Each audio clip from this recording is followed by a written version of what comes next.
Welcome to the Applied Biosystems Taq Talk video series, where we break down real-time PCR to make it easier for you. To dilute or not to dilute? That is the question. In this Applied Biosystems Taq Talk video, we chat about whether or not you should dilute prepared cDNA samples prior to running real-time PCR. We also talk about why it may be necessary to dilute RNA prior to reverse transcription. We take into consideration a host of parameters, including final reaction volumes and gene expression levels. It's true that a large percentage of gene expression researchers dilute their cDNA prior to running reactions. Some do a 1 to 3 dilution, others say 1 to 5 is better, while a few insist that 1 to 10 is best. A whole host of researchers playing devil's advocate will gladly inform you that diluting cDNA at all is a waste of time and perfectly good reagent-grade water.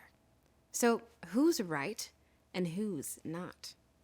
Well, like so many things in life and science, it depends. To see what I mean, let's talk for just a second about the top reasons why some people choose to dilute cDNA. The first concern is that highly concentrated cDNA can have a negative effect on PCR, especially if it contains inhibitors that carry over from the initial RNA isolation step. Yes and no. It's true that inhibitors can have an impact on PCR, but cDNA tends to be fairly dilute. So inhibiting compounds are rarely introduced in sufficient quantities to cause problems. That said, if the original RNA sample is really dirty or contains lots of residual chemicals like ethanol after RNA prep, it's likely that reverse transcription will be unsuccessful. So why do real-time PCR reactions fail? The cause is not often dirty cDNA, but rather unsuccessful RT that produces little or no cDNA in the first place. That's why RNA should always be squeaky clean before you perform the reverse transcription step. I should mention that reverse transcription buffers can inhibit PCR, especially if they make up more than 20% of the final volume. If you aren't diluting cDNA, don't add more than, say, 5 microliters of the RT reaction to a 25 microliter reaction mixture. There is a second reason people dilute cDNA. They're worried that too much cDNA will cause the housekeeping gene, especially a very highly expressed one like 18S, to appear so early during cycling that an accurate baseline can't be set. I agree this is a real concern, and it's probably a good reason to dilute.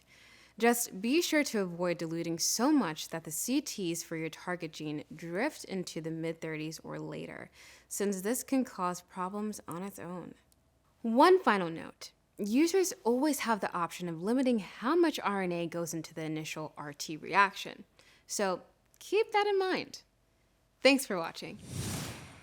For more information about optimizing reverse transcription for your qPCR experiment, visit thermofisher.com/reverse-transcription.